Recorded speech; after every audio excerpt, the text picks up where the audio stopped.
आवाज माझा महाराष्ट्राचा।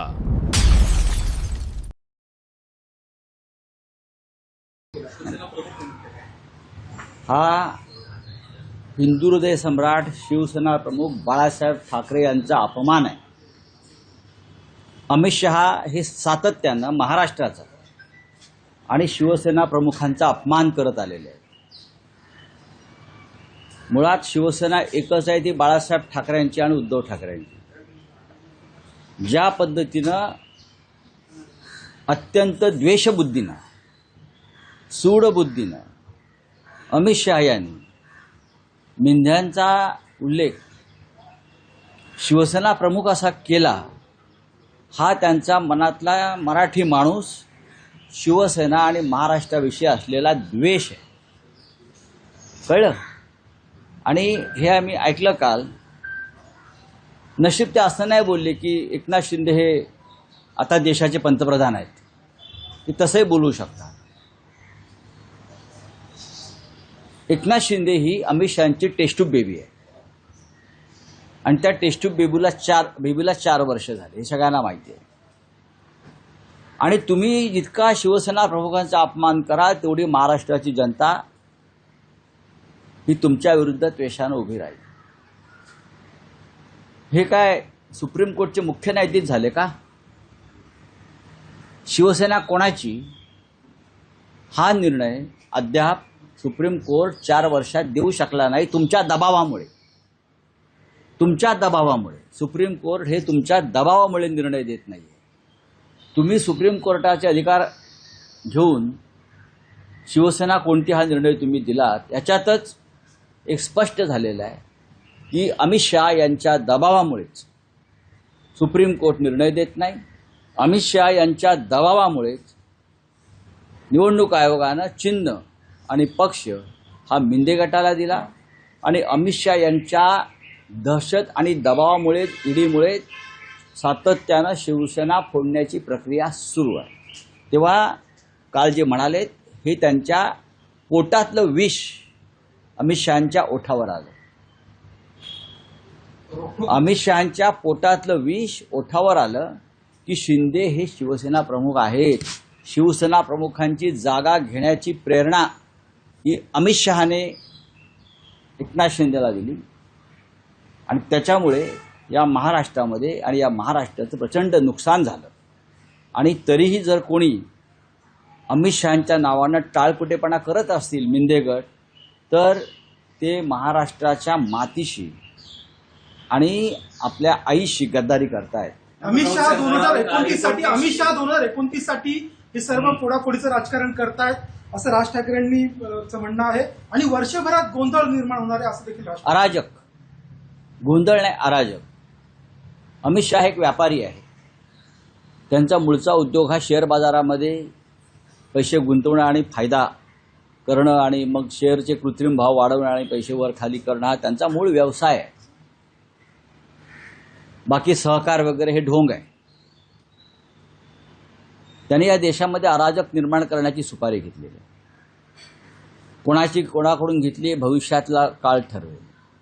ज्या पद्धतीने या राज्यातले देशातले सर्व प्रादेशिक पक्ष फोडून, ते खासदार फोडून आपल्या पाठीशी उभे करून भविष्यामध्ये नरेंद्र मोदींना आव्हान देण्याचं त्यांचं हे जे षडयंत्र आहे, त्याच्यामध्ये त्या षडयंत्रात मोदींना आव्हान द्यायच्या षडयंत्रामध्ये त्यांनी एकनाथ शिंदेसारख्या लोकांना सामील करून घेतलेलं आहे। लक्षात घ्या, उद्या या खासदारांच्या बळावर ते मोदी यांच्या विरुद्ध एखादं बंड करू शकतात आणि त्याची तयारी आहे। राऊत साहेब, ज्या खासदारांनी एका आठवड्यात 2दा पक्ष बैठकांना अनुपस्थित राहिले, पक्षाच्या व्हीपचं त्यांनी उल्लंघन केलं, वेगळा गट स्थापन करण्याच्या तयारीत हे खासदार आहेत, या खासदारांच्या विरोधात शिवसैनिकांनी त्यांच्या मतदारसंघात आंदोलन केलं, जोडे मारले, यांचा उल्लेख गद्दार असा करण्यात आला, भाषणं झाली, आरोप प्रत्यारोप झाले, पण आता याच खासदारांची मनधरणी केली जाते। या खासदारांसाठी मातोश्रीचे दरवाजे उघडे असल्याचं म्हटलं जाते। असं कोण म्हणालं? काल आदित्य ठाकरे म्हणाले की मातोश्रीचे दरवाजे खुले आहेत। बरोबर. आता आदित्य ठाकरेंनंतर वरुण सरदेसाई, तुमचे आमदार कैलास पाटील हे ओमराजेंची मनधरणी करण्यासाठी गेलेले आहेत. तर मग समजायचं काय? आता मी तुम्हाला समजावून सांगतो. येस, समजा. हे सर्व खासदार तांत्रिकदृष्ट्या आजही शिवसेनेमध्ये आहेत. लोकसभा अध्यक्ष ओम बिर्ला यांच्याकडून कोणत्याही प्रकारचे निर्देश या खासदारांसंदर्भात अधिकृतपणे समोर आलेले नाही. नंबर 2, ते ज्या गटात जाऊ इच्छितात असं सांगितलं जातं त्या मिंदे गटाकडून सुद्धा हे 5, 6, 4 खासदार आमच्याकडे येणार आहेत अशा प्रकारचं कोणतंही वक्तव्य आलेलं नाही. या सर्व खासदारांनी आतापर्यंत आम्ही शिवसेना सोडलेली आहे असं जाहीर केलेलं नाही. ते व्हीपचं उल्लंघन करून आमच्या बैठकीला हजर राहिले नाही ते खरं आहे आणि त्याबद्दल त्यांच्यावर कारवाई सुरू आहे. हा एक तांत्रिक मुद्दा आहे. काही खासदार अजूनही संपर्कात आहेत. आता त्यांना त्यांच्या मतदारसंघाला भीती वाटते कारण लोकांचा रोष आहे. ज्या खासदारांनी संपर्क केलेला आहे आणि ज्या खासदारांनी सांगितलं की आम्ही अजूनही शिवसेनेबरोबर आहोत, काहीतरी गैरसमज होतो आहे, अशा खासदारांशी आम्ही चर्चा करणं हे स्वाभाविक आहे.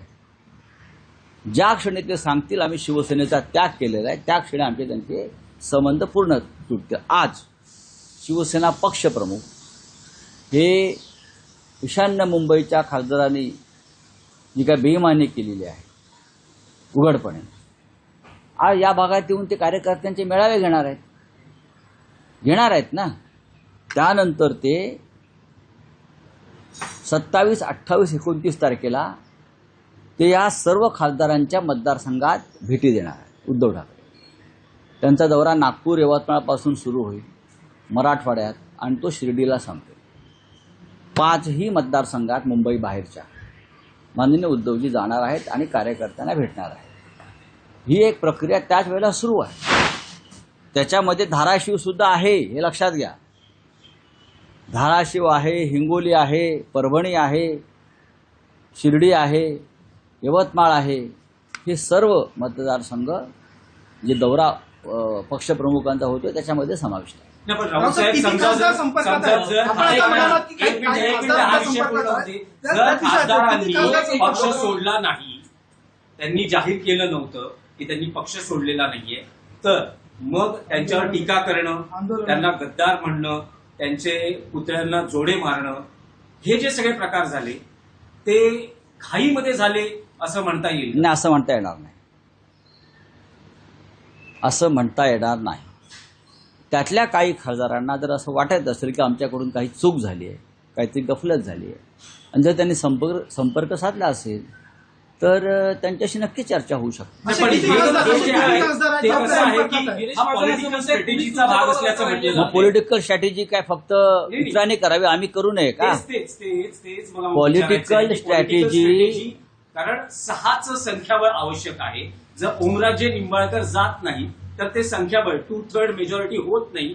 त्यामुळे आता हा स्टँड घेतला गेला आहे का की जे ऑपरेशन टायगर आहे ते अयशस्वी किंवा फेल करावं? बघा, ओमराजे निंबाळकर यांनी आतापर्यंत एकदाही सांगितलेलं नाही की मी शिवसेना सोडली आहे किंवा सोडतोय. कालच त्यांचं मी एक वक्तव्य ऐकलं की ते असं म्हणतात की मी अद्याप शिंदे गटात जायचा निर्णय घेतलेलाच नाही. तर माझ्याविषयी या बातम्या का प्रसिद्ध होत आहेत? त्यांचं असंही म्हणणं आहे की मी माझ्या वडिलांच्या खटल्यासंदर्भात व्यस्त राहिल्यामुळे मला काही वक्तव्य करता आली नाहीत. हे जर त्यांनी स्वतःहून वक्तव्य केलं असेल तर पक्ष म्हणून त्यांच्याशी जर चर्चा संवाद होत असेल तर ती करायला काहीच हरकत नाही.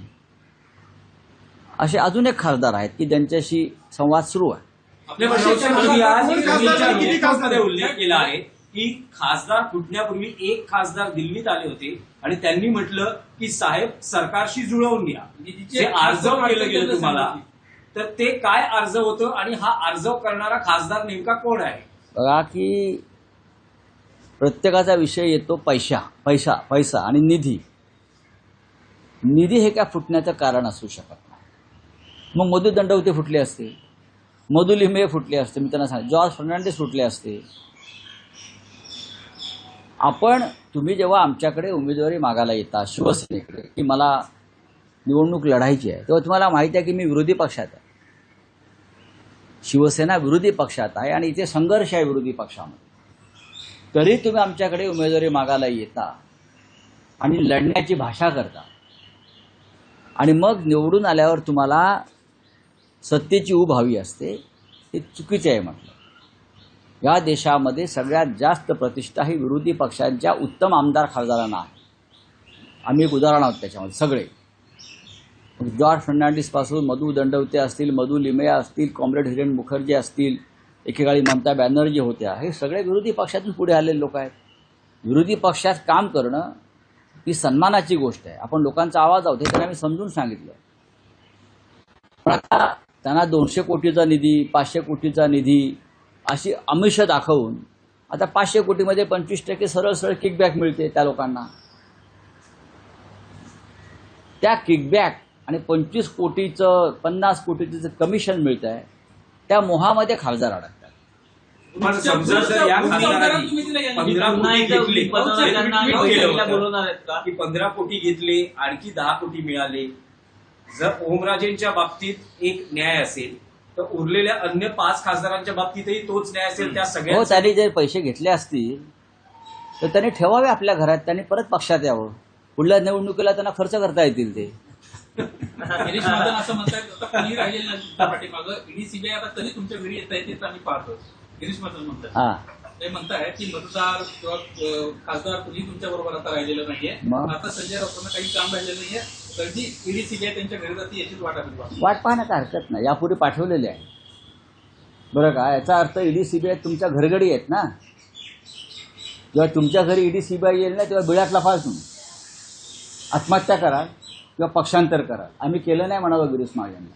नाही, रावसाहेब एका चित्रपटातला डायलॉग आहे की चुकीला माफी नाही.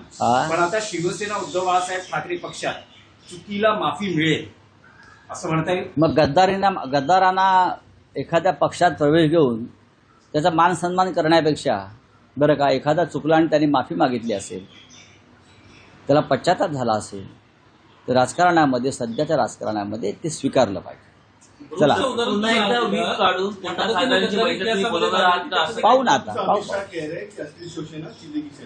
देखिए, अमित शाह जी देश के गृह मंत्री है और उनके ही नियंत्रण में देश का चुनाव आयोग है, लेकिन लगता है उनके ही नियंत्रण में देश का supreme court of chief justice of India भी है.